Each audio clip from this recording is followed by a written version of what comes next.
llama EPANET, gratuito, súper gratis. No sirve para diseñar, sirve para modelar.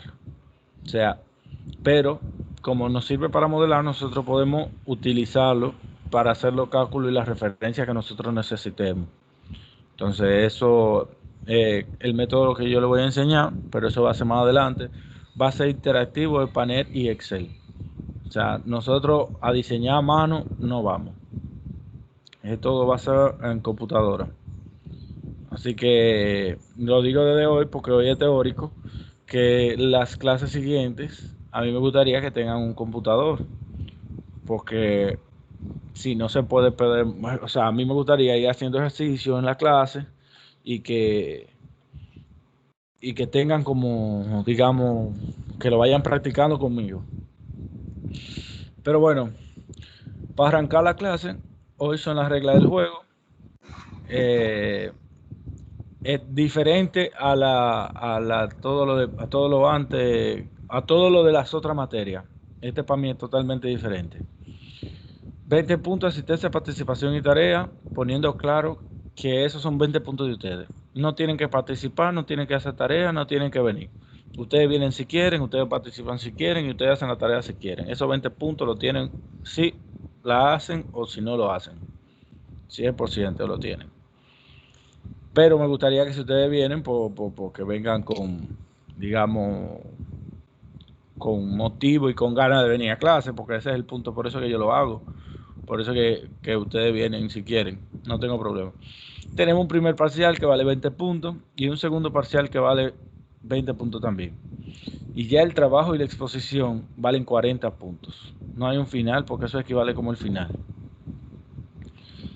Eh, pero bueno, ya ustedes saben que si ustedes hacen un trabajo muy bueno, un trabajo bueno, y ya tienen 20 puntos, pues sacándole el 50% a los dos parciales, pues ya ustedes pasan.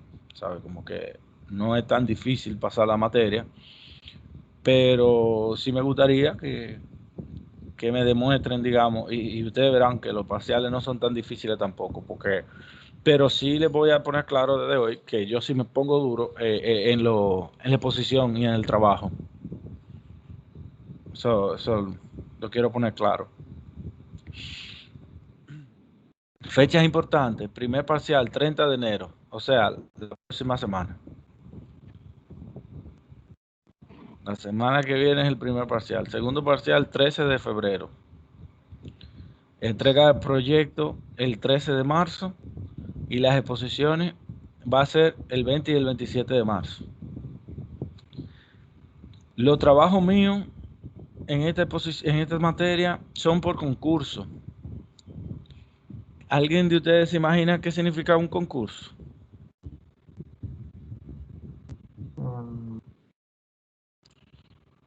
No tienen idea. donde, donde creo que participan las personas. Ok, es un concurso porque no solamente me van a diseñar una red que me funcione, sino que también le van a sacar el costo. Y quien me entregue primero y quien me entregue un proyecto más barato, pues entonces es el que tiene el 100.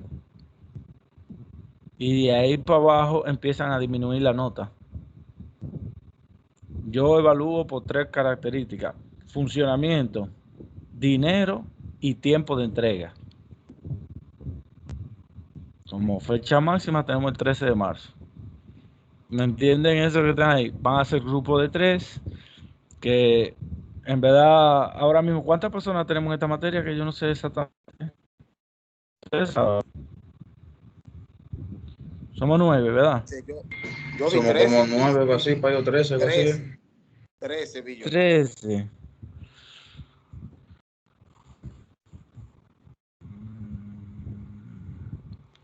Esperen, déjenme, ¿no?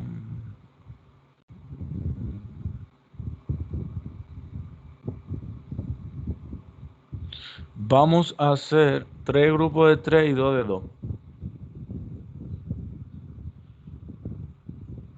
Tienen esta semana y la próxima para que me manden los grupos, porque de una vez el plano se lo voy a dar yo, porque es el mismo plano. Vamos a entrar a un Uf, concurso. Dígamelo. se pueden hacer de 3 todos los grupos, somos 13 con usted. Pues se pueden hacer de dos, o sea, se pueden hacer de 3 todos los grupos. Sí, pues vamos a hacerlo de 3 todos los grupos.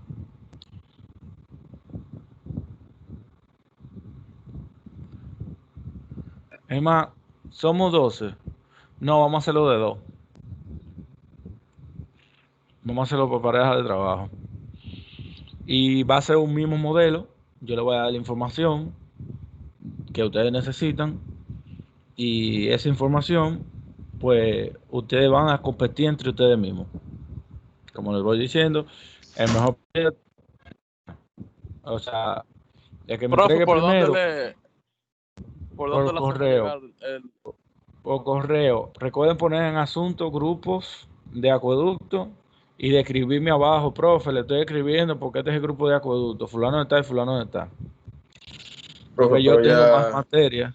Yo tengo más materia, entonces si me mandan un correo sin asunto y sin nada, yo no voy a saber quién es. Dime, Eric. ya aquí teníamos ya el grupo eso de 3. No se puede quedar así de 3, profe, ya. No, vamos a hacerlo de 2 mejor.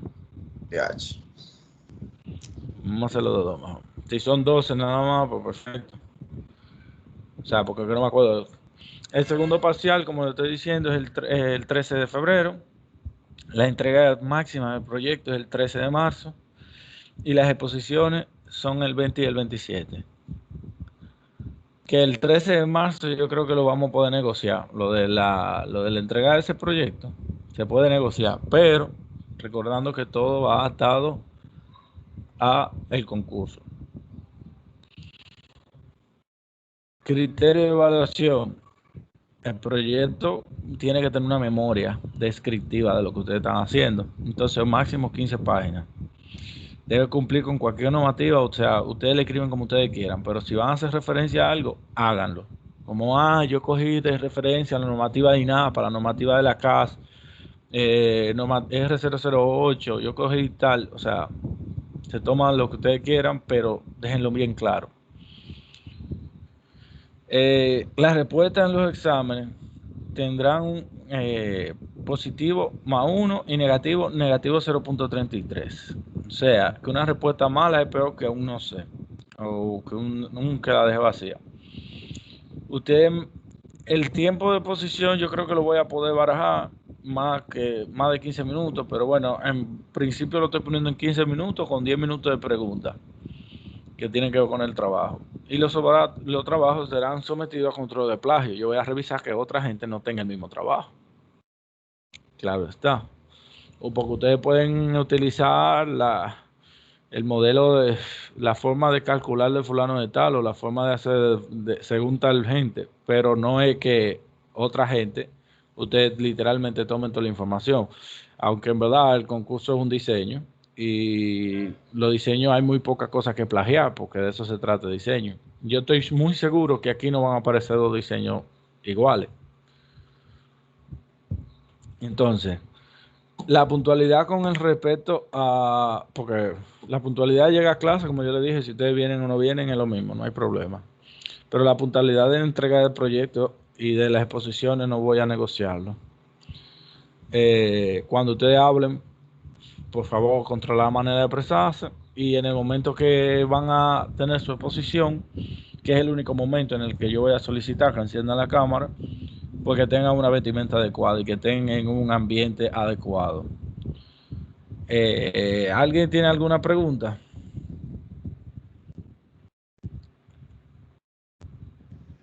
Todo claro hasta ahora. Profe, Dímelo.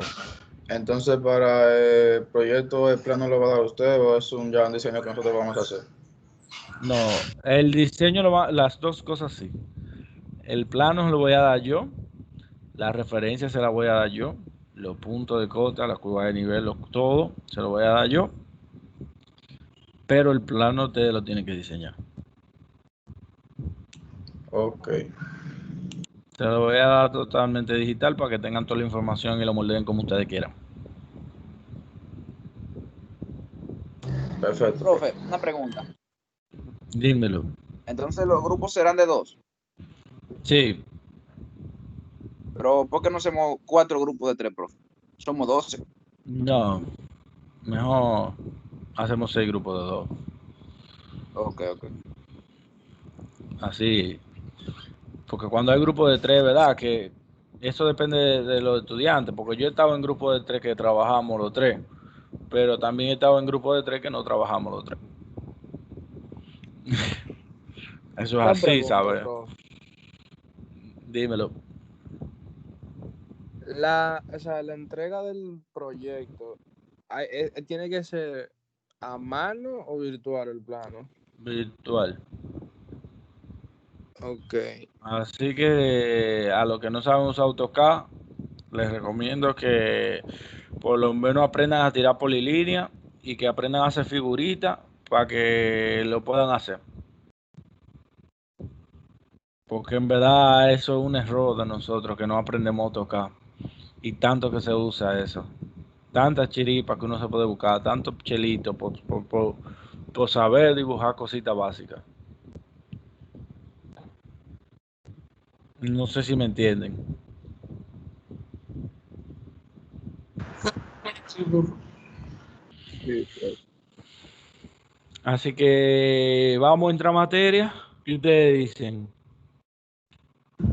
¿Cómo arriba? Bueno, cualquier duda, pregunta, me imagino que van a seguir surgiendo mientras vayamos avanzando la clase. Pero bueno, vamos a esto. ¿Qué es un abastecimiento? Esta definición es mía y de nuevo la voy a modificar, pero es una obra civil capaz de suministrar servicio de agua a diferentes localidades o ciudades, independientemente de las características del lugar. Que si queda en un valle, que si queda en una montaña, que si queda en una meseta, que si queda donde quiera quedar.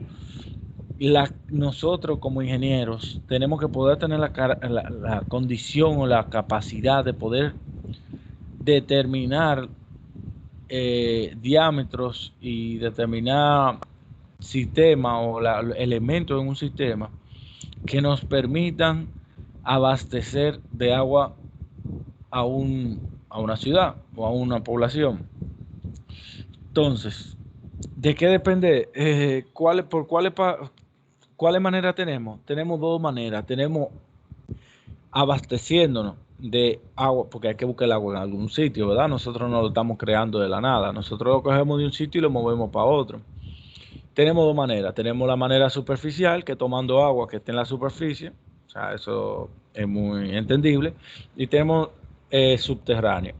Agarrando la superficial, me dijo una persona una vez, incluso a mí, Ángel, porque el agua debería ser gratis, el agua es un derecho, que el agua... Y yo le dije, claro, el agua es gratis. Si usted va al río, agarra 3 barricas, la potabiliza usted y se la lleva para su casa.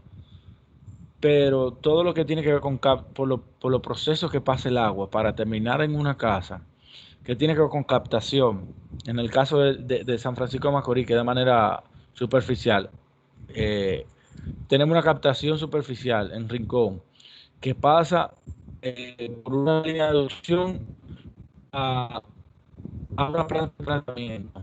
Aquí dividido en desarenador, decantador, en filtración.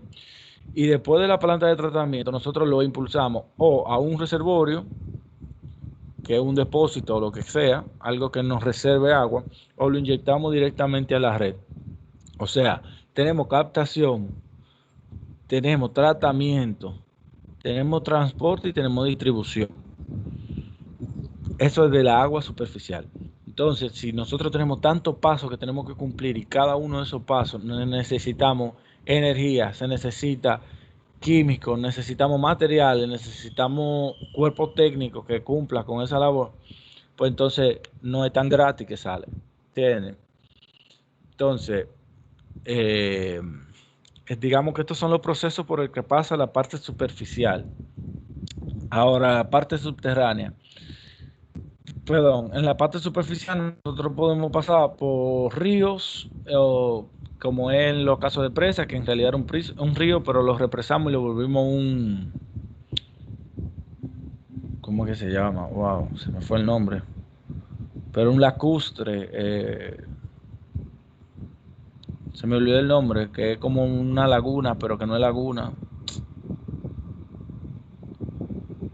Wow, ¿cómo se llama eso?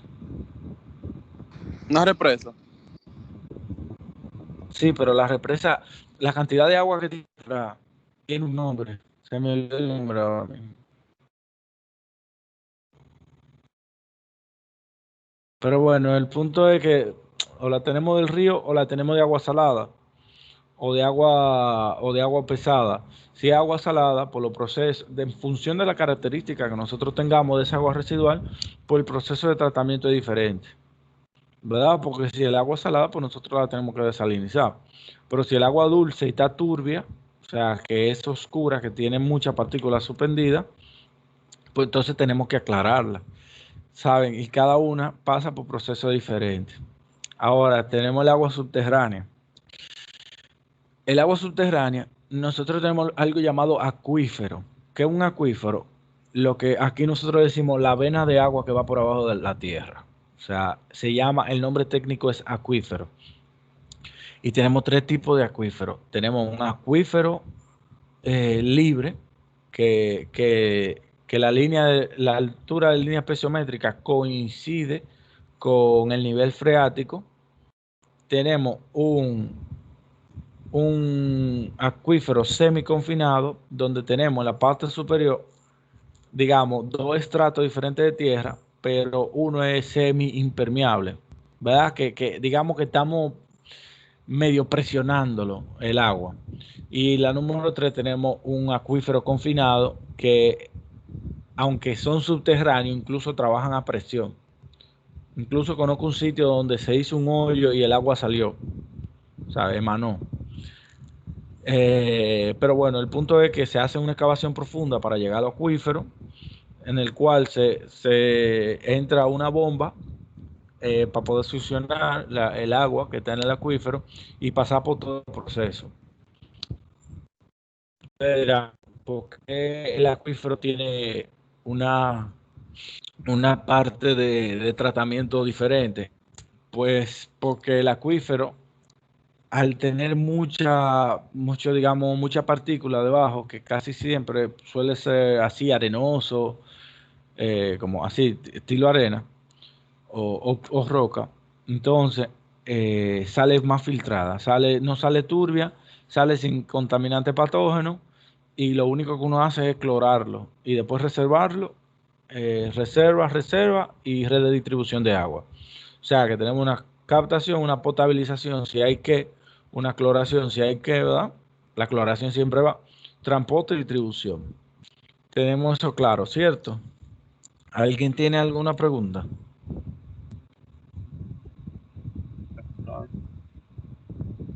¿Nadie tiene ninguna pregunta? Hasta el Puede momento, de ser. mi parte, no. Ok, yo tengo una pregunta. Dímelo. Profe, entonces, ¿un pantano sería un caso en el que el nivel freático está al nivel piezométrico? Sí. Ok. Lo que pasa con eso es que, y hay río también, que el nivel de pisometría, eh, no sé si sabe lo que no cogieron clase conmigo, pero la pisometría es la energía que tiene el líquido, hasta donde sube. Pero bueno, la pisometría en un río, vamos a decir, ustedes saben que hay ríos que nunca se acaban. O sea, a menos que haya una sequía grande, pero por ejemplo el río Jaya en San Francisco de Macorís siempre está. Eso significa que el nivel freático de ahí está por encima del suelo y se mantiene el subsuelo dándole agua al río. ¿Me entiendes? Que no solamente eso pasa en un pantano, sino que también puede pasar en un río o puede pasar en un lago. Ok, profe, queda claro. Entonces, ¿qué tanta agua nosotros utilizamos? O qué tanto por ciento nosotros tenemos?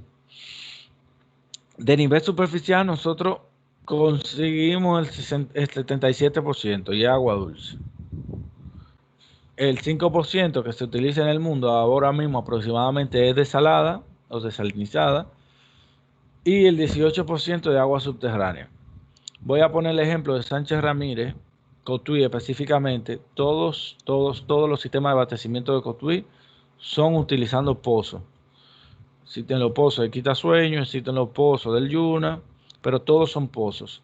San Francisco de Macorís, al contrario, todo es por agua superficial, que es la presa de Rincón, se trata en Cenoví, o una que se trata en Cenoví y se va por el acueducto viejo, y otra que llega a Cenoví, un booster que lo lleva hasta la planta de tratamiento de Matalaga y después se distribuye a los diferentes reservorios.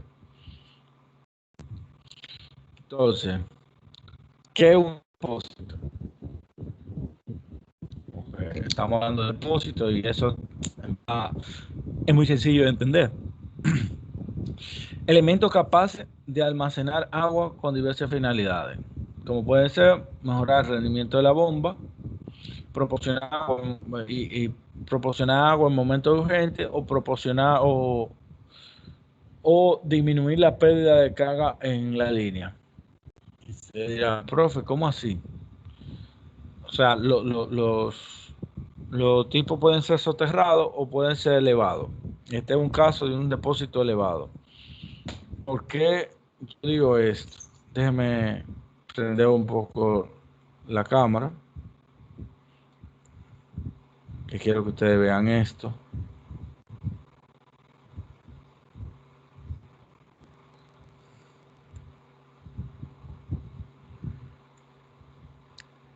Déjenme quitar esto.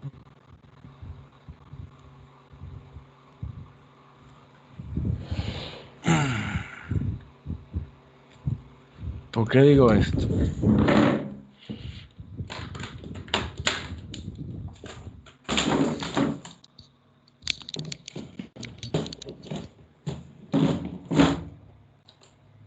Yo no sé si lo puedo poner ahí. O sea, hay un fallo ahora.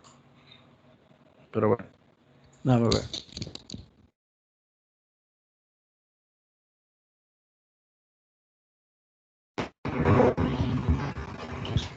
¿Ustedes lo ven ahí?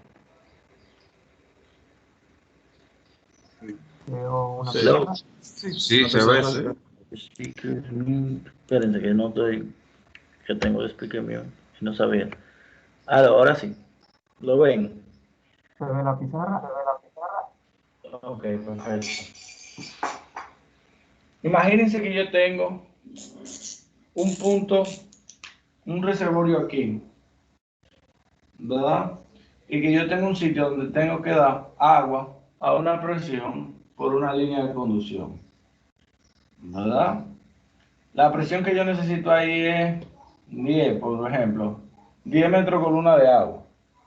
Entonces, lo que nos hace a la altura de la línea pesométrica es que va desde la lámina de agua, porque tenemos un reservorio, y nosotros tenemos una línea pesométrica que va cayendo, se da por la pérdida. Puede ser que en ese punto, digamos que tenemos 5 MSA por la pérdida que nosotros tenemos, ¿verdad? ¿Y la pérdida de qué es dependiente? De un K de fricción por caudal cuadrado, ¿verdad? Y según la ecuación de Darcy-Weisbach, es 8FL dividido entre pi al cuadrado por d a la quinta. No me acuerdo ahora mismo de esa manera. ¿Verdad? ¿Se acuerdan de eso?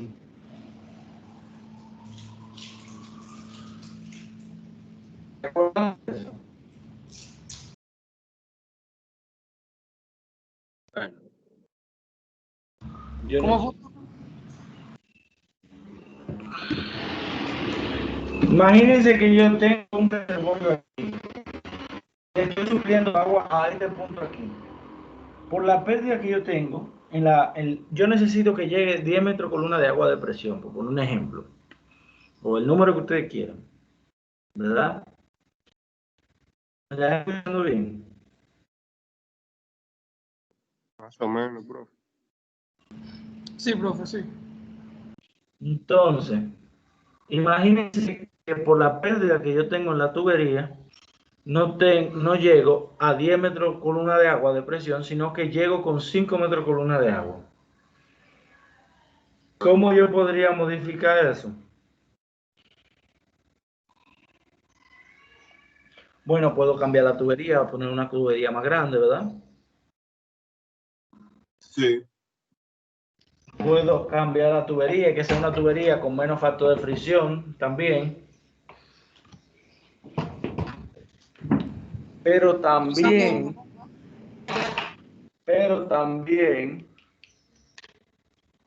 puedo poner un depósito aquí. ¿Para qué? No sé, o sea, ustedes van a ver mal paso y el caudal demandado, y ustedes lo saben, si ustedes se fijan, en el día no siempre es el mismo. Usted no usa, o sea, si ustedes se dan cuenta, a las 7:30 de la mañana hay más consumo de agua en la ciudad completa porque todo el mundo se está preparando para salir. Si no fue que ya salió. A diferencia de las 9 de la mañana. ¿Estamos de acuerdo con eso? Claro que sí. Sí, profe. El punto de un depósito no solamente es almacenar, sino que lo que busca es que cuando yo tengo valle de caudales, consumo de caudales muy bajito, el reservorio se me llene, ¿verdad? Yo dije que esta es la línea pisométrica primera. Y en momentos donde yo tengo pico de presión, pues entonces que el agua de este reservorio y este reservorio, entonces la línea pisométrica va a subir. ¿Por qué va a subir? Porque el caudal es menor. Tenemos dos sitios de donde estamos botando agua. ¿Entienden eso? Sí, tiene sentido. Entonces, los depósitos no solamente es para yo almacenar agua. Y que yo quiero agua, pues, que yo quiero reservar agua. No solamente para eso, sino que también es para la disminución de la pérdida, porque voy a disminuir el caudal que estoy inyectando en la red. Denme un segundito.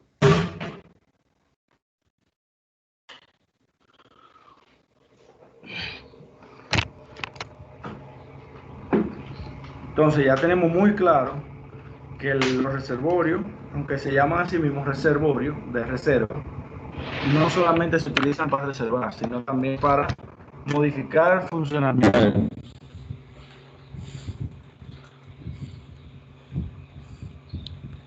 Entonces, seguimos con la diapositiva.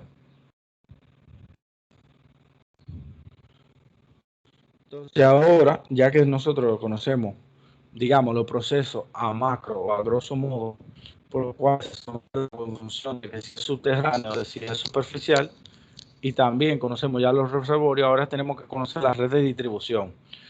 Conocimos de dónde la cogemos, conocimos dónde la guardamos, ahora tenemos que saber cómo la transportamos. Entonces tenemos la red de distribución con un conjunto de tuberías y elementos que se maniobran para permitir un control de entrega de un volumen de agua requerido. En otro lugar, simplemente la red de distribución de todos los elementos, no solamente la tubería, sino que también tenemos válvulas, tenemos codos, tenemos T, tenemos tipos de piezas que ustedes saben. O sea, lo que dieron hidráulica conmigo, yo nunca le puse a calcular una pieza, porque eso no se hace. O sea, ustedes, una pieza sí tiene un coeficiente de pérdida, pero en la calle eso no se hace. Yo le estoy enseñando lo que ustedes... ¿Ustedes están viendo la diapositiva? Sí, sí. Sí, Ok. Ahora. sí. En la calle eso no se hace. Incluso el factor cinético de la ecuación de Bernoulli tampoco se hace. El velocidad cuadrada entre 2G, porque uno diseña siempre para que la velocidad esté cerca de 1 metro por segundo. Entonces, si tú dices 1 metro por segundo, a cuadrado 1 dividido entre 2 por la gravedad, vamos a poner un redondeo de 20, entonces tenemos 1 entre 20. ¿Sabe? Eso es un factor que prácticamente me está aportando nada de energía. Lo que más a nosotros nos da energía es la cota y la presión. Eso es lo que más energía nos da. de un fluido. A menos que estemos hablando de sitios donde el agua vaya muy rápido o de requerimientos donde ustedes piensen que el agua va muy rápido, pero en el caso de red de distribución y de acueducto no es así. Entonces nosotros omitimos eso de la ecuación. Igual que la pieza también se omiten de la ecuación. Por lo mismo, porque las pérdidas que corresponden a una pieza, a una T, a una reducción, a un codo, son despreciables. Entonces, Entonces nosotros no nos queremos complicar, estamos buscando todo lo contrario, buscamos cómo simplificarnos la vida. Si ustedes tienen digamos, muchos elementos, muchas piezas, por lo que ustedes hacen en la calle es que ustedes diseñan, ustedes determinan cuál es la pérdida por fricción y el 10% y el extra, 10% extra de esa pérdida por fricción, ustedes lo calculan a sí mismo, 10% extra corresponden a los accesorios. ¿Entendimos eso? sí, bro. Sí, profe. Sí, profe. Perfecto. Ahora tenemos la red de transporte o la red arterial. Es una red arterial. Son conducciones de mayor diámetro que transportan el agua desde la captación a la planta de tratamiento y o desde la planta de tratamiento a los depósitos y estaciones de bombeo. Estas redes no se perforan. Estas redes deberían ir enteritas sin ningún obstáculo ni nadie que se le conecte desde el punto inicial al punto final. Porque son, ¿cómo se llaman? Son arteriales. El simple hecho de esa modificación podría crear una reestructuración de la red, de su funcionamiento. Entonces nos estamos quedando cojo. Estas son las redes arteriales. Y hay dos tipos.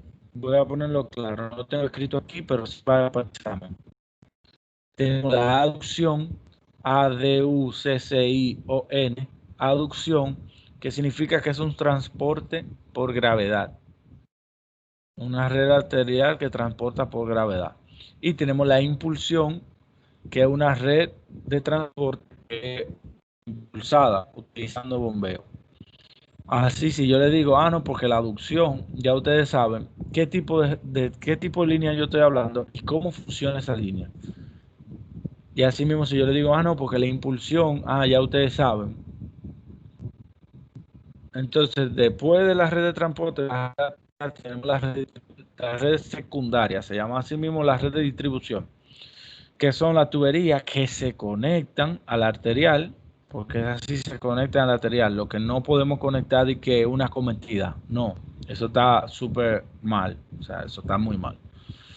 Pero sí tenemos una red de distribución, una tubería de mayor diámetro que se conecta a la red arterial para que las acometidas se conecten en esa red de distribución o red secundaria. Entonces ya tenemos depósito, red arterial, aducción, impulsión y tenemos red secundaria o red de distribución. Las acometidas, ya por último, son las tuberías que unen la red secundaria o la red de distribución al lugar donde se vaya a abastecer el agua. A eso se le llama acometida. ¿Tienen alguna pregunta hasta ahora?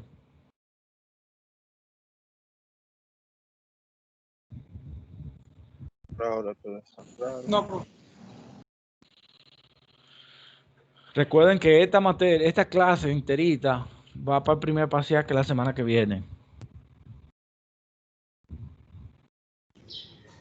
Profe, la definición de red arterial que no la vi ahí y me quedé por mitad, ¿te la pudiera dar otra vez? Claro. La red arterial, aquí, o red de transporte, son las conducciones de mayor diámetro que transportan el agua desde la captación a la planta de tratamiento y o desde la planta de tratamiento a los depósitos o estaciones de bombeo. También se le conoce como red arterial y en función de cómo, y en base a cómo funcionan, digamos que si se transportan por gravedad o que si se transportan por un equipo de bombeo, pues se le pueden llamar aducción o se le pueden llamar impulsión. Se llama arterial porque en ninguna cometida se supone que tiene el derecho de conectarse. Porque me cambia la morfología de la red. Ustedes verán más adelante por qué, cuando empecemos a diseñar.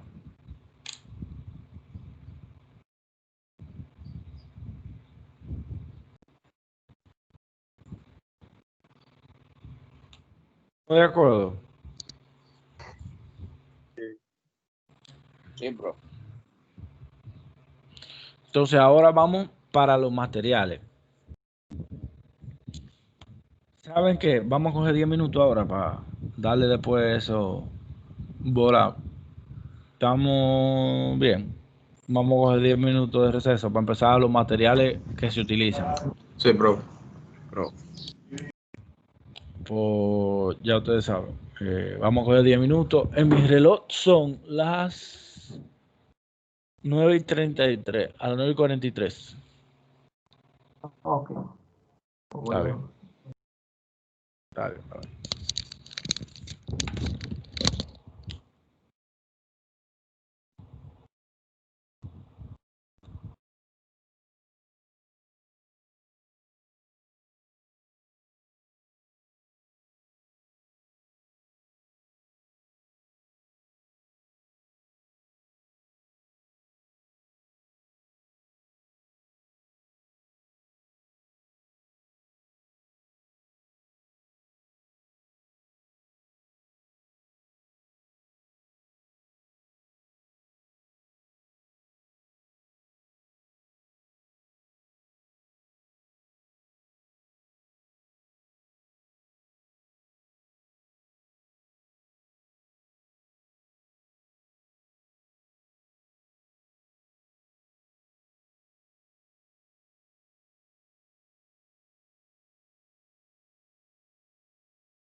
Aquí.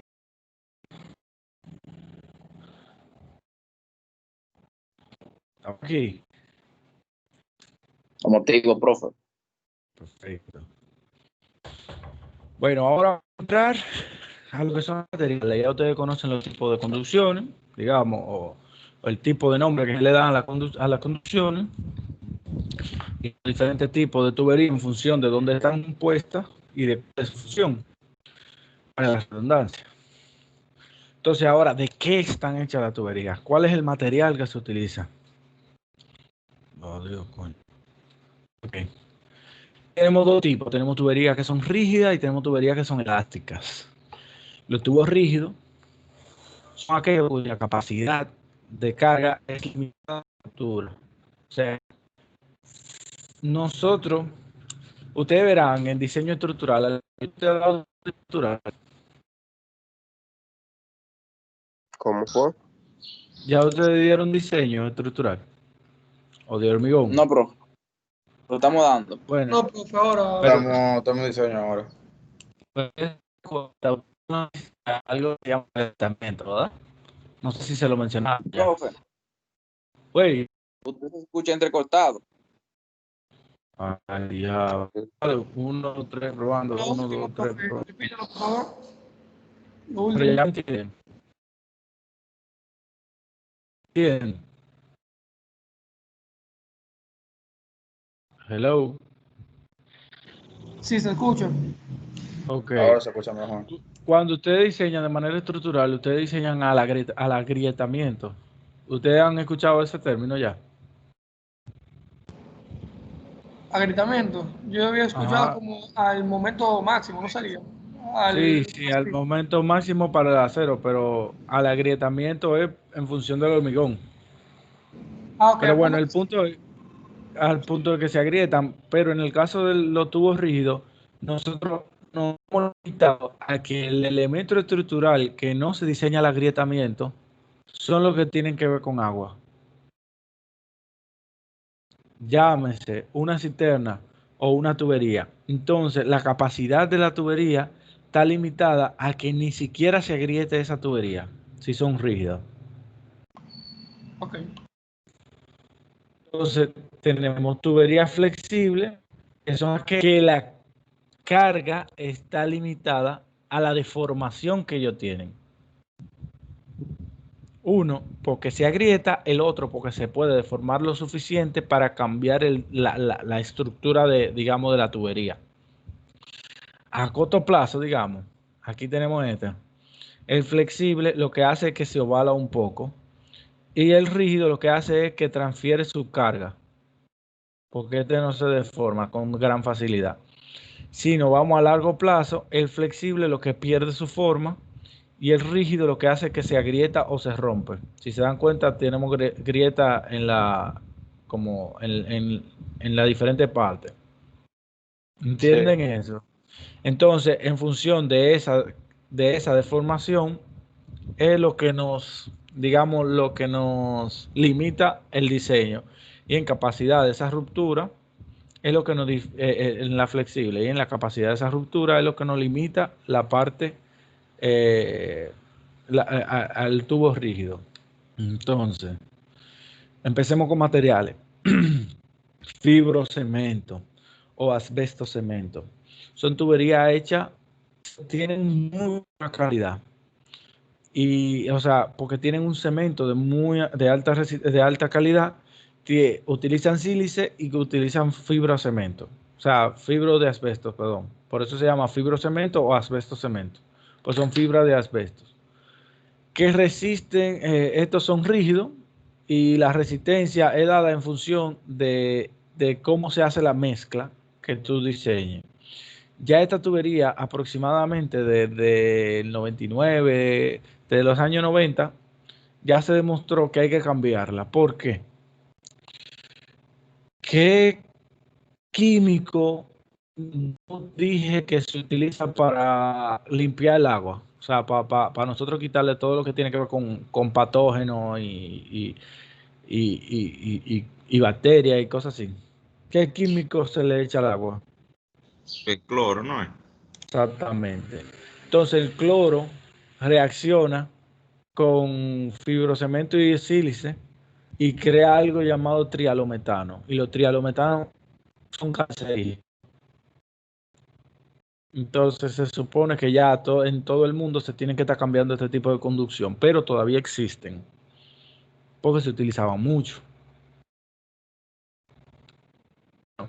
El fibrocemento viene de diferentes clases. Esa clase viene dada en función del espesor y de la presión que puedan aguantar. Entonces, vamos a decir, una tabla que dice los diferentes diámetros, el diámetro nominal, el diámetro interior, que es el mismo diámetro nominal, y en función de lo que nosotros tenemos un diámetro exterior, por lo que nos da un espesor de tubería. Y así en función de la clase de la tubería. Entonces, ¿qué pasa con el fibrocemento? También, si el trabajo en el fibrocemento tiene que ser muy delicado, se supone, porque créanme que yo lo he visto sin ningún tipo de protección, porque es un contaminante tóxico. El oler esa partícula, el respirar esas partículas es tóxico por el sílice. Entonces son partículas, digamos, partículas moleculares bien pequeñas que son fáciles de respirar. Entonces, cuando se hacen trabajo ahí, se tienen que tener equipo especializado, protección especializada, e incluso si está cerca de una población, se tiene que rodear para que esas partículas no se esparzan.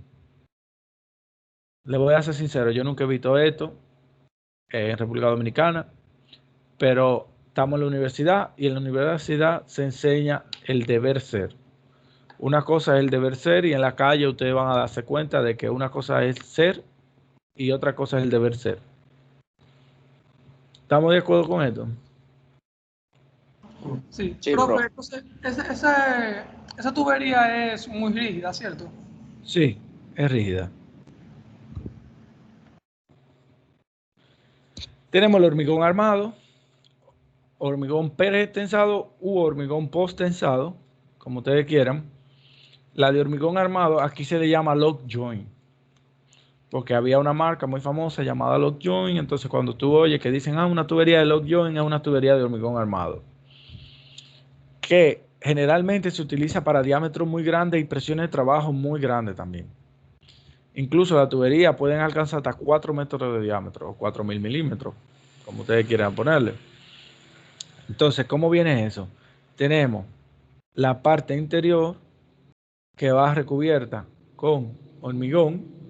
Después tenemos una plancha de acero, que encima de esa plancha de acero tenemos otra capa de hormigón con armadura de acero rodeada, digamos, como si fuese en espiral, pero también tenemos de manera transversal en alguna tubería, pero más que nada es como si fuese una bobina, pero no tanto, no, más que una bobina es así una espiral, como si fueran los estribos de una viga, pero en espiral.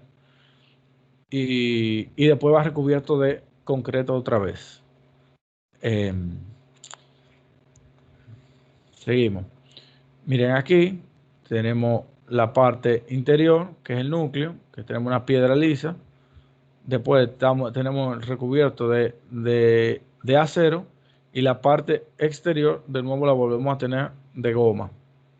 Entonces se le dice a la parte de esto la camisa o la chapa, el revestimiento, el alambre pretensado, que es el que yo le digo que pretensamos, y el interior que es el núcleo. ¿Cuál de estas 4 partes que yo le estoy mencionando aquí, ustedes creen que hace referencia al factor de fricción de esta tubería? ¿De cuál depende?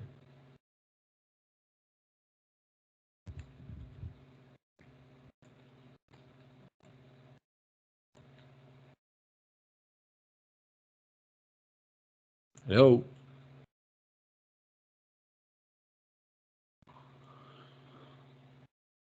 ¿De cuál depende, profe? ¿Cuál de estas 4 partes, revestimiento, la camisa o chapa, el núcleo o el alambre pretensado, de cuál de esas 4 depende el factor de fricción de esta tubería?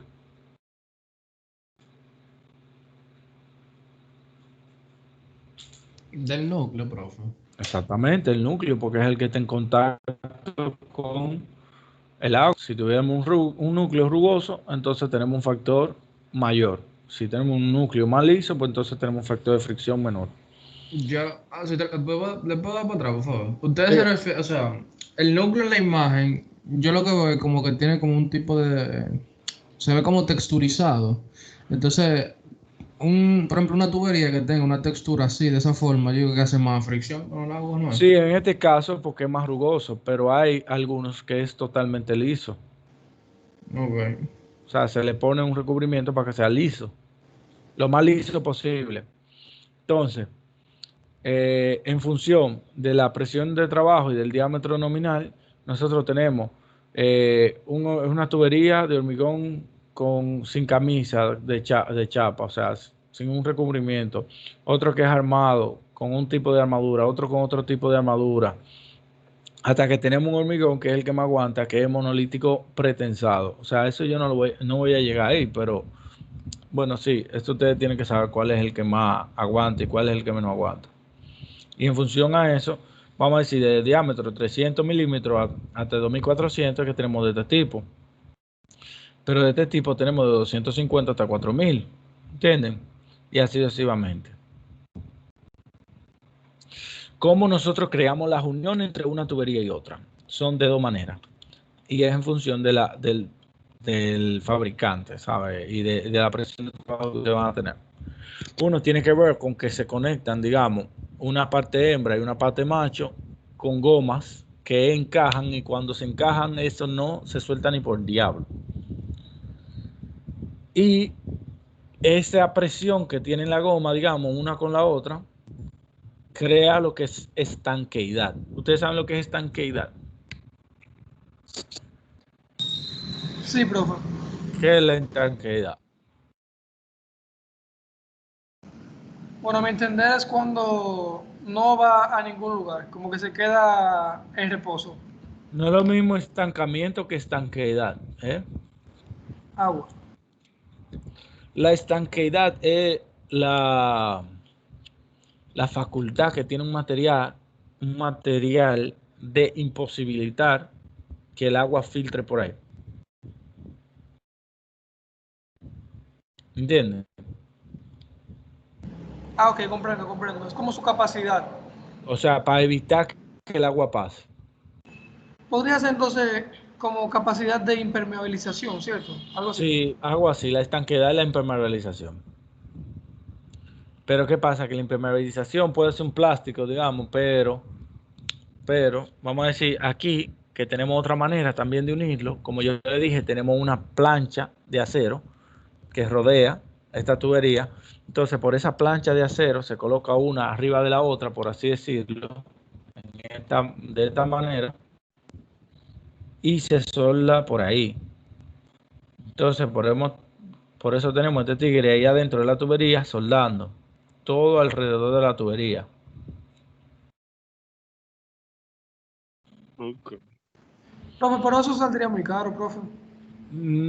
Depende de a qué. Depende de que tú le digas caro, porque que tú sabes que el trabajo de nosotros también depende de las condiciones que nosotros le vamos a poner. Porque si nosotros tenemos una tubería que tenemos que ponerla a trabajar con mucha presión, y también depende de qué materiales tengamos a mano. Porque si tú me dices a mí que en tu país, por poner un ejemplo, producen este tipo de tubería, pero tú prefieres trabajar con tubería de acero que la hacen en Alemania, tú prefieres buscar la manera de cómo diseñar con esa tubería a tener que salir a Alemania a comprarlo, porque solo el simple hecho, aunque al final, aunque la tubería, el costo de la tubería te va a salir menor, pero el costo de transporte va a hacer que se te ponga mayor, ¿sabes? Como que todo depende. Comprendo. Entonces ahora tenemos la tubería de acero. Son también rígidos, son metálicos y son capaces de aguantar presiones muy altas, y estos van desde 500 milímetros hasta 2500 milímetros más o menos de diámetro que se utilizan. Si salen de esos rangos, pues se busca la manera de que sea otro material. Bueno, estos son, también se utilizan aquí, la mayoría de sitios por donde la tubería pasan por encima de puentes de acero y estas se unen con soldadura. Igual que tenemos una parte macho y una parte hembra y al final se soldan. Que esa soldadura crea la estanqueidad y también crea la tracción, tiene una resistencia de tracción suficiente como para que una tubería y otra no se despeguen. Entonces, en función del diámetro que nosotros tenemos y en función de la presión de trabajo, nosotros tenemos que decidir el espesor. Entonces, tú dices que este diámetro nominal tenemos, si ustedes se dan cuenta, los diámetros nominales varían en función del material en el que nos encontremos. Entonces, hay que tener eso muy claro. Los diámetros nominales de tubería de acero, de tubería de PVC o de tubería de hormigón no son los mismos. Así que ustedes tienen que tener un catálogo siempre para eso.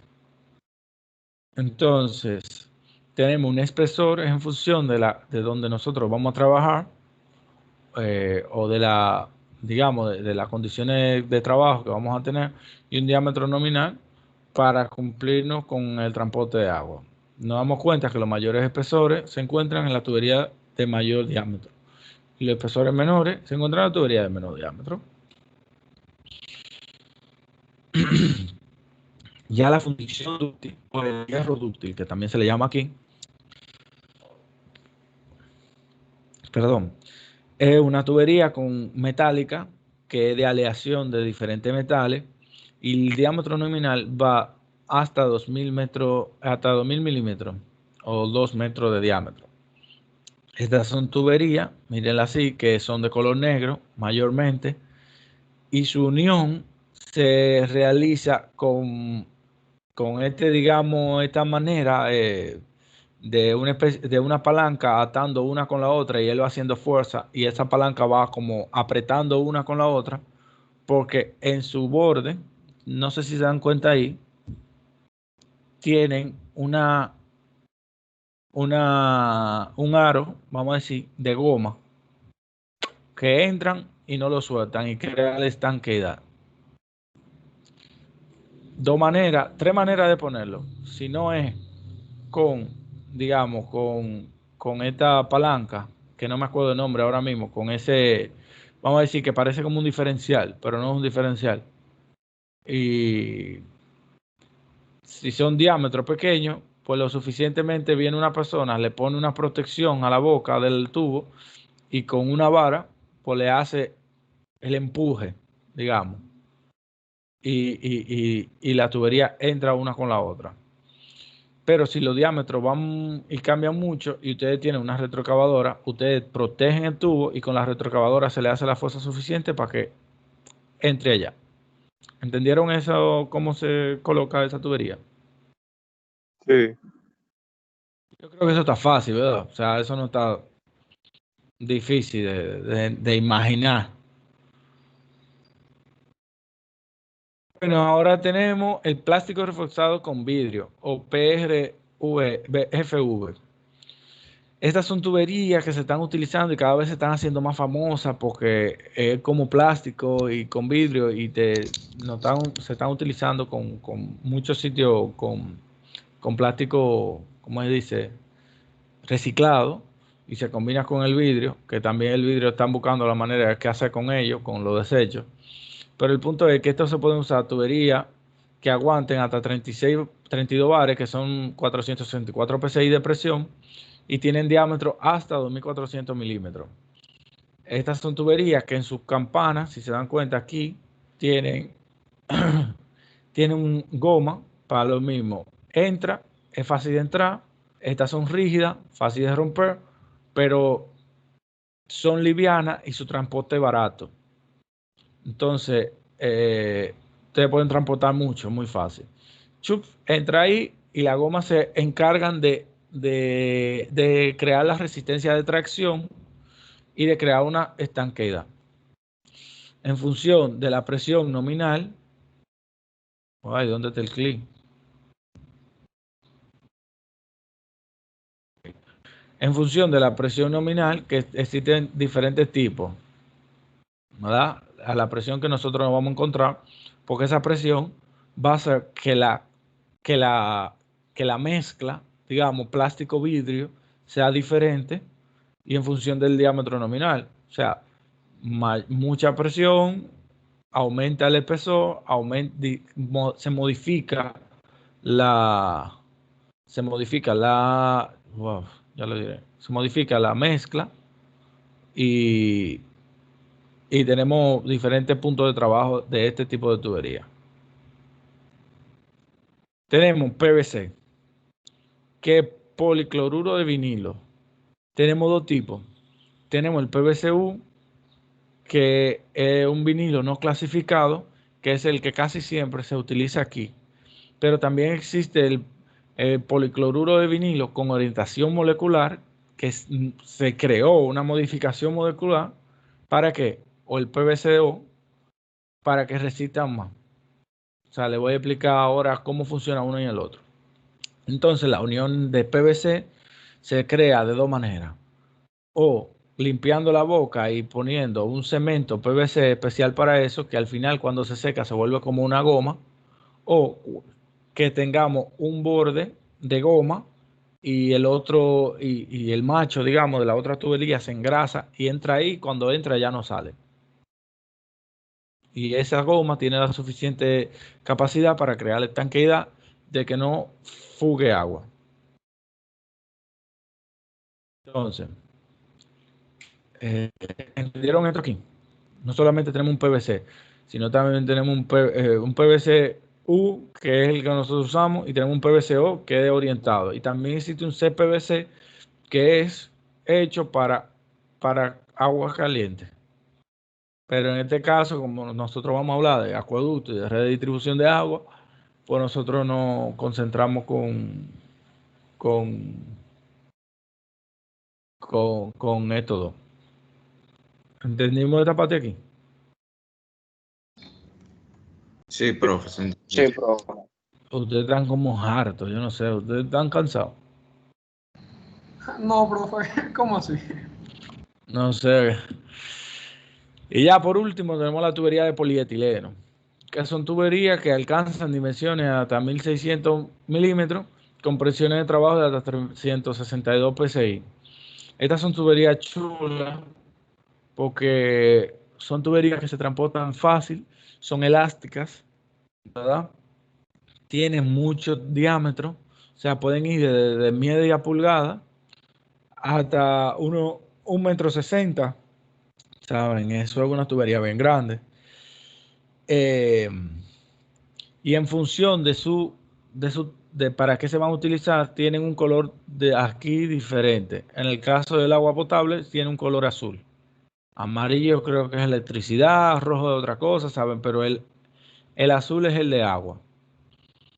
Entonces, tenemos un polietileno o un PE con diámetros nominales de 16 hasta 1200 milímetros,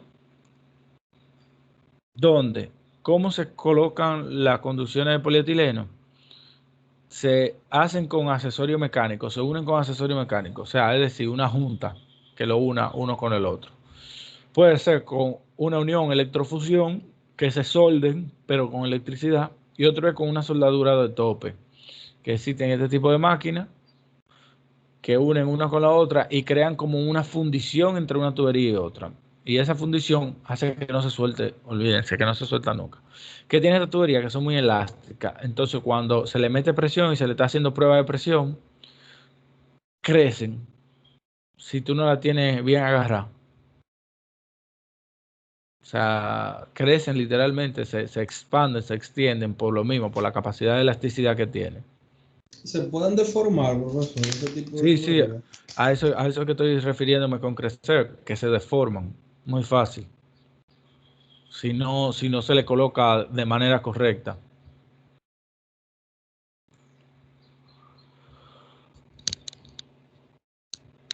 ¿Algún tipo de pregunta? Profe, pero cuando se deforma entra a un estado plástico, no elastoplástico. Puede entrar a un estado plástico, o sea, que no vuelva a su posición, pero puede ser elastoplástico también. Pero si no se hacen digamos, los procesos correctos, pues se forma y ya, ¿sabe? No vuelve a su condición anterior. ¿Entendieron eso? Sí. Ahora Sí, tenemos válvula. Tenemos válvula de operación, que es para nosotros manualmente abrir o cerrar. Válvula antirretorno,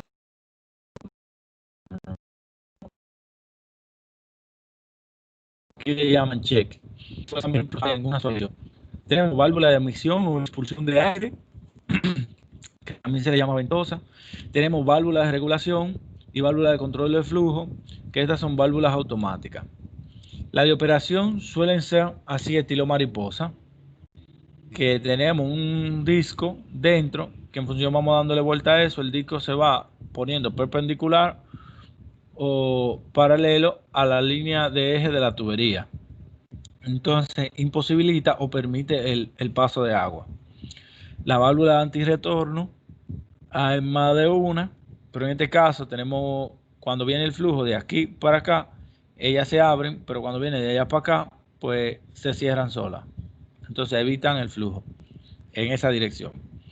La válvula de admisión y expulsión de aire, o la ventosa, tenemos válvulas bifuncionales y trifuncionales, o la purgadora. ¿Qué son las bifuncionales? Bifuncionales significa que permiten admitir o expulsar mucho aire. Trifuncionales que permiten admitir o expulsar mucho aire y también la salida de poco aire. Y los purgadores son cuando el agua se somete a mucha presión, suele liberar oxígeno disuelto en forma de gas y esa pequeña partícula de aire necesita salir y a eso se le llaman purgadores. Y la válvula de regulación o la de control de flujo son válvulas automáticas donde tenemos una entrada, una salida que están monitoreadas con presión y tenemos una especie de pistón que en función de la presión que nos encontremos le dice a la válvula ábrete o ciérrate.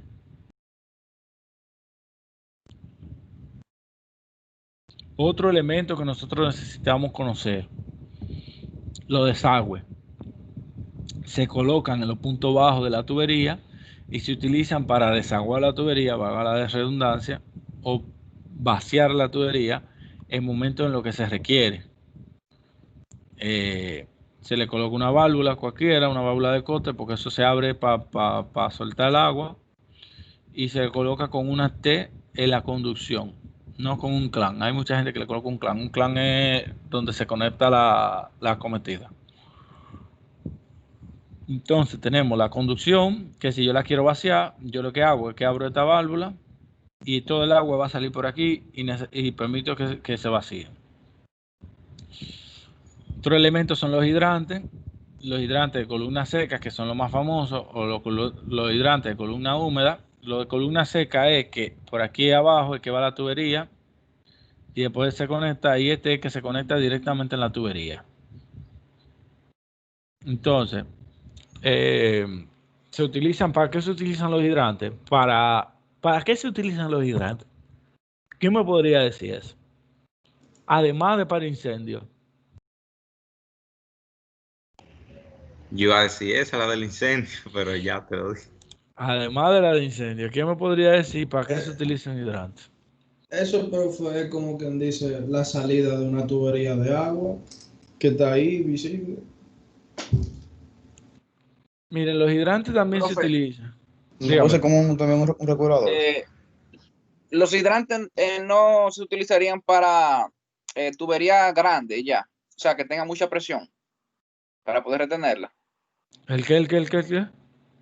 ¿Me escucha bien ahí? Sí, dime. No entendí. Okay. Que los hidrantes no se utilizarían mayormente para retener presiones de agua grandes, por ejemplo, como tuberías que van hacia los tanques grandes a través de la calle.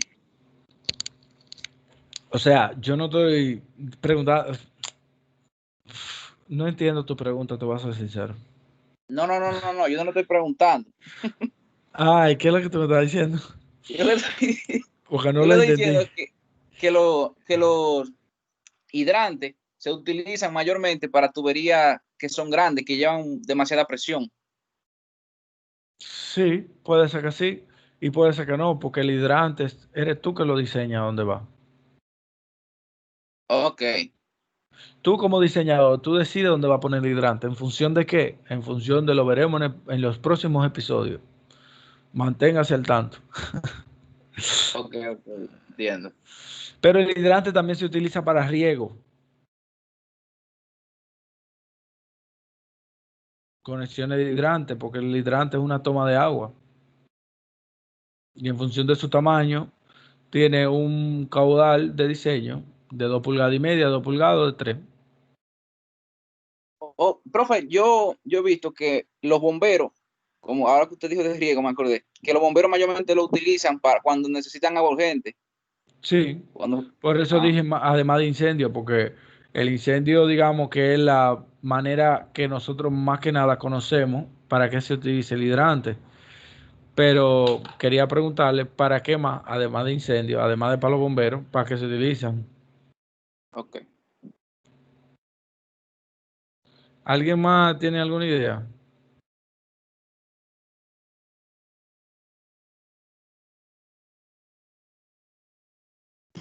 No, bro.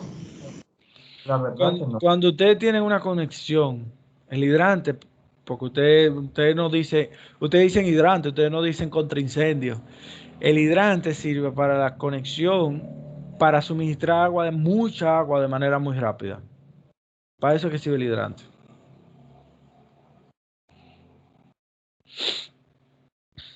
¿Entendieron eso ahí? Sí, profe, algo que yo nunca he entendido es, el hidrante lleva la misma tubería que la que se utiliza para las casas, ¿cierto? ¿O no? Sí, sí. Entonces, ¿por qué razón a las casas no llega con una menor presión y ya el hidrante tiene una presión súbita? ¿Cómo es la vuelta? El hidrante, la presión que se le va a suministrar al camión, ¿cierto? O a la maquinaria para impulsar el agua, como al incendio o algo así. ¿Este camión posee una bomba para alar esa agua de ese hidrante o el hidrante en sí ya posee esa presión?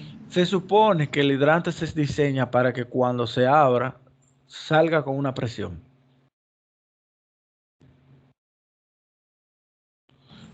Pero eso se hace a través de bomba hidráulica o algo así. Sí, a través del diseño que tú vas a hacer, porque tú lo vas a hacer. Ok. Eso se llama caudal de incendio. Ustedes verán. Las acometidas, como yo le dije, las acometidas son las uniones que van desde la tubería de distribución hasta la instalación a la que se va a abastecer. Las acometidas se conectan por arriba o a 45 grados, llegando al punto de entrada, donde se supone que tienen que pasar por un medidor de volumen. Aquí no hay medidores. Y la misma tubería lleva una válvula de paso para que si usted no paga, que se la corten y la cierren sin necesidad de estar perforando.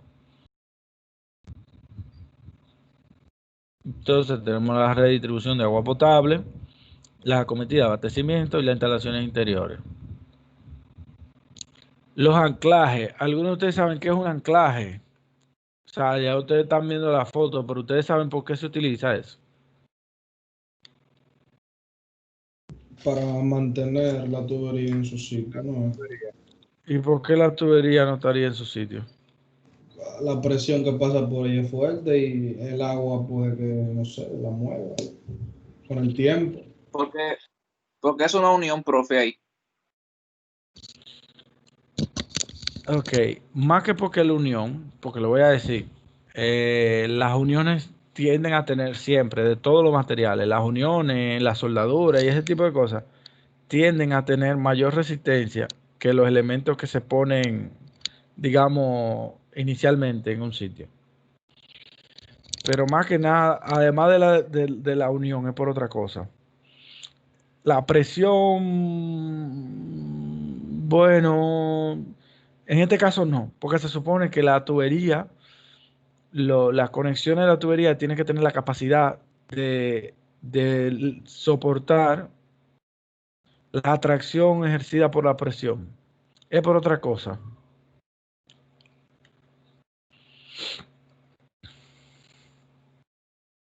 ¿Quién me podría decir?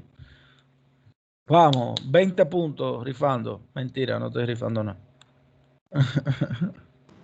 ¿Podría repetir la pregunta? ¿Por cuál otra cosa ustedes creen que tenemos un anclaje, que se ponen los anclajes? A ver, viendo la foto, solo se ven en las conexiones, los anclajes. Puede ser que ese sea el punto más débil de la tubería. No, no es por eso. Bueno, en mi pensar podría ser cuando hay una gran longitud de la tubería, se puede utilizar como si fuese un soporte. No. Bueno, cuando hay una gran longitud se utiliza. Depende. Porque si hay una... Ahí está Si hay, 90 puntos míos. El depende ya te demás. porque si hay una gran longitud superficial, una tubería que no vaya por abajo de la tierra, pues necesitamos buscar la manera de cómo sostenerla.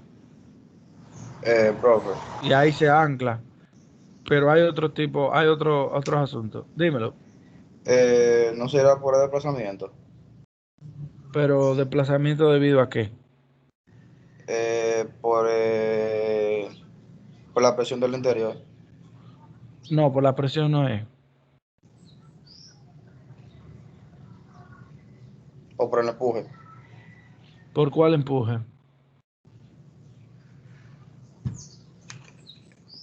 El empuje del interior, profe. El empuje que causa la presión del interior, profe. No la presión, la velocidad. O la velocidad. El empuje. Tuve seca.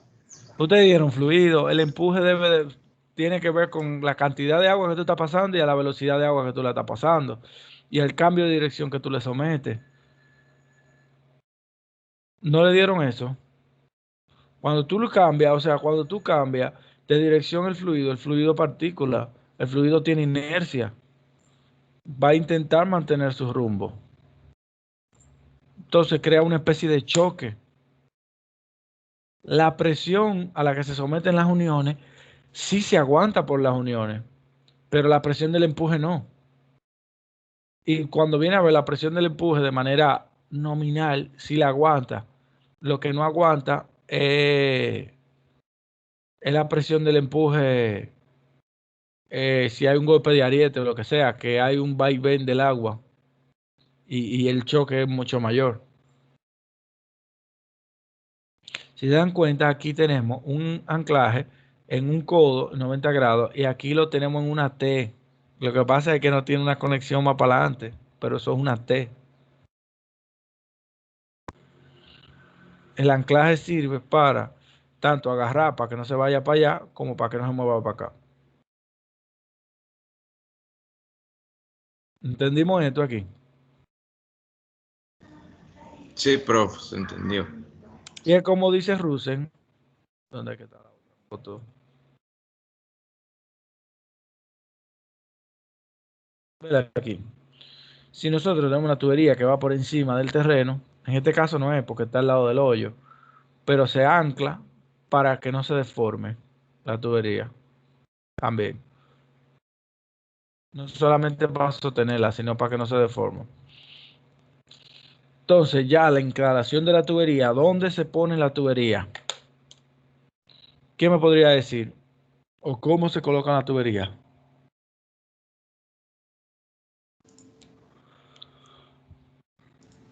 Se hace su perforación de vida, donde la van a poner. Pero esa es la pregunta, ¿dónde es la perforación de vida? Pero que eso es muy relativo, profe, porque ¿en dónde usted la quiere poner, por ejemplo? Si la quiere poner en... La calzada. En la casa, aquí donde yo vivo, estaban bregando con una tubería y hicieron un hoyo en el medio de la calle que dejaron como una semana que nadie usaron. ¿Dónde Un boquete en Caperuza. Hicieron un boquete. Oye, ¿qué pasa? la tubería de aquí, nosotros tenemos acera muy pequeña, ¿entiendes? Entonces por eso no se puede trabajar ahí. Pero se supone que las tuberías deben de ir por las aceras, no por la calle. Pero la de las casas también. No, la de la casa, la línea de fuera de la casa, donde tú pones la de distribución. Ujú. Se supone que deben de ir por las aceras. ¿Por qué? Porque si hay alguna avería, tú no interfieres con el tránsito. Y no solo eso, profe, que también dañan la carretera. Claro, es más fácil yo arreglar un pedazo digamos, de acera que arreglar la calle. Por eso, si ustedes se fijan aquí, nosotros tenemos los carros que pasan por ahí, pero aquí ya esto es acera. Pero hay Sí. sitios, como ustedes lo dicen, hay sitios donde no se puede. Aquí hay muchísimos sitios donde no se puede poner la acera. Entonces se ponen a la orilla de la calle.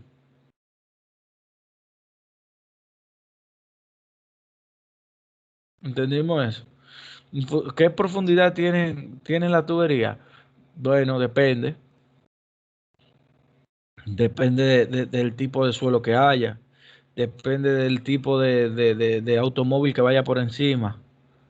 Depende del tipo de material de la tubería. Todo eso depende. Pero cuando nosotros hacemos una excavación, no solamente tenemos que, por ejemplo, este sitio está súper chulo porque es una tierra, digamos, bien rígida, porque es el material relleno. Pero si nos encontramos con un terreno como este, que podemos tener de riques de la tubería, del terreno cuando estamos en el hoyo, entonces tenemos que cuidar nuestro personal. Nosotros no queremos que se maten. Entonces, para eso es que se utilizan este tipo de estructura, para que si existe algún derrique o algún deslizamiento, nosotros tengamos la capacidad de sostenerlo y que nuestra tubería y nuestro personal se encuentren de manera a salvo, entre comillas.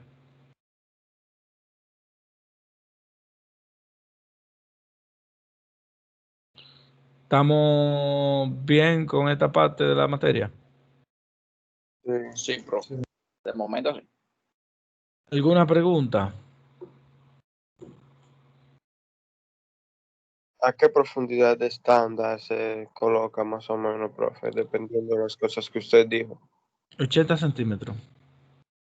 Ok. 50 80 centímetros la tubería de agua potable. Pero como te digo, depende de muchas cosas. Pero pon la 80 y cúrate en salud. Entiendo, está bien. Porque se supone que aquí la profundidad mínima de un alcantarillado es 80 centímetros también. Y la tubería de agua potable siempre tiene que estar por encima de la de agua, de agua sanitaria, de agua residual. No entiendo. ¿Alguna otra pregunta? Vamos, hágame preguntas, porque ahora yo soy su profesor. Mañana ustedes me van a tener que pagar para una consultoría.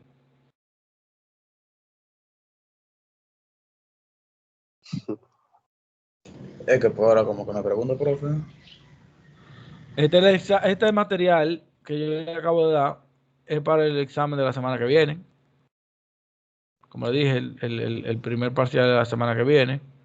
¿Será teórico entonces, profe? Sí, es teórico, porque necesito garantizar que ustedes se saben esas teorías.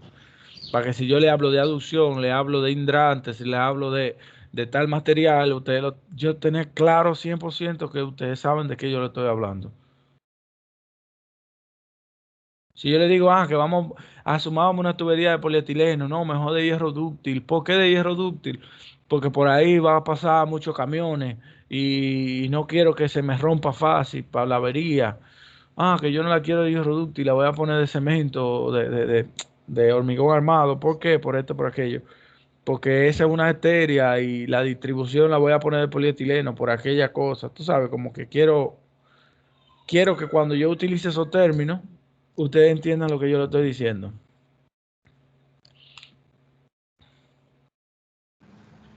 Ok, profe. Diga. Bueno, Profe, hasta una aquí pregunta. dímelo, Rusen. Cuando usted estaba hablando de dónde debemos de posicionar lo que eran las tuberías, en ese caso también se debe tomar en cuenta que debemos de diseñar siempre cerca del lugar a suplir. ¿O eso no se está tomando en cuenta? ¿Cómo así? Por ejemplo, si vamos a hacer un diseño, ¿verdad?, para suplir una ciudad y nos sale más factible por términos de corte y relleno, o sea, por movimiento de tierra.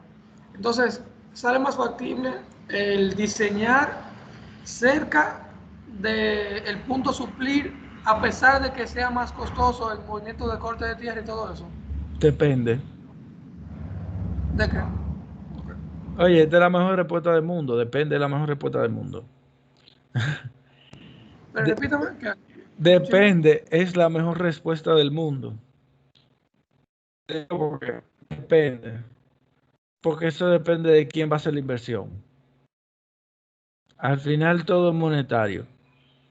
Si yo estoy dispuesto a tener una inversión inicial mayor para a largo plazo tener un costo de mantenimiento menor, o todo lo contrario, prefiero tener un costo de inversión inicial menor, aunque a largo plazo sea mayor, porque todo depende de tu positividad, la tasa de amortización que tú quieres. O sea, amortización me refiero a cómo tú lo vas a ir pagando y cuánto tú tienes que ir invirtiendo para ir manteniendo esa red. O sea, que nosotros como ingenieros que vamos a diseñar eso, tenemos que tener las opciones abiertas de no solamente diseñar algo que va a ser barato, sino que sea algo que se pueda mantener. Porque de nada me sirve a mí yo diseñar algo y decir, sí, vamos a poner esta pieza o vamos a poner este material. Cuando en República Dominicana, si esa vaina se daña, de aquí a 10 años, yo voy a tener que ir a Inglaterra a comprarlo.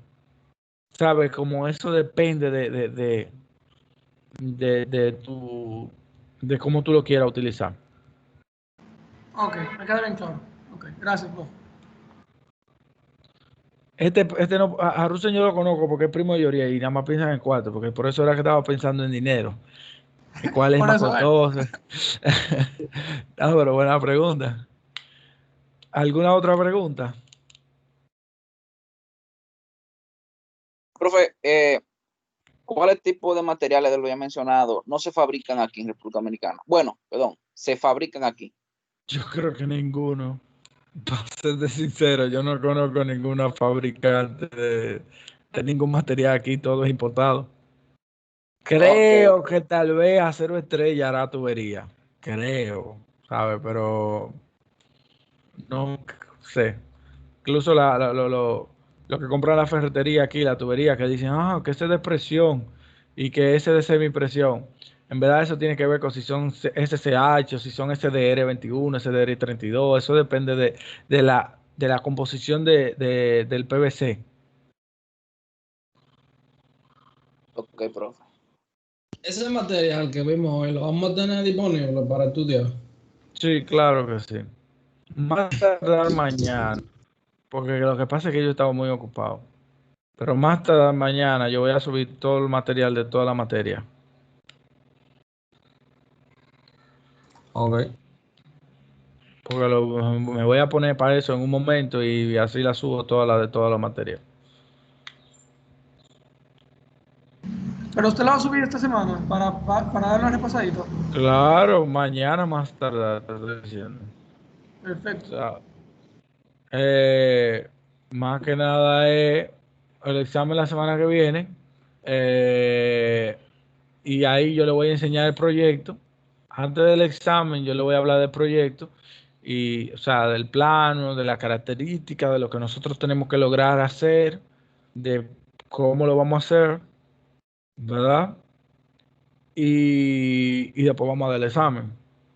Así ya ustedes se van a quedar con su información, de sus materiales y bueno, la semana siguiente al examen del primer parcial, pues empezamos con dotación, con suministro, con por dónde pasamos la línea, por dónde no pasamos la línea y así. Pero yo imagino que no podemos iniciar eso antes de que usted explique los procedimientos en el panel y todo eso. porque de eso se van a tratar la clase, de yo ir explicándole cómo hacer los procesamientos en el panel, para que ustedes lo hagan ustedes.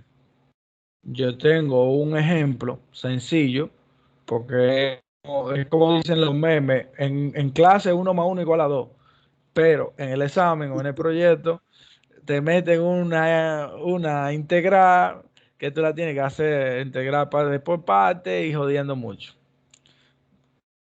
¿Sabes? Pero tampoco el proyecto es tan difícil, tampoco me malentiendan, que tampoco es la gran cosa. Bueno. La clase que viene también voy a hacer un diseño básico de depósito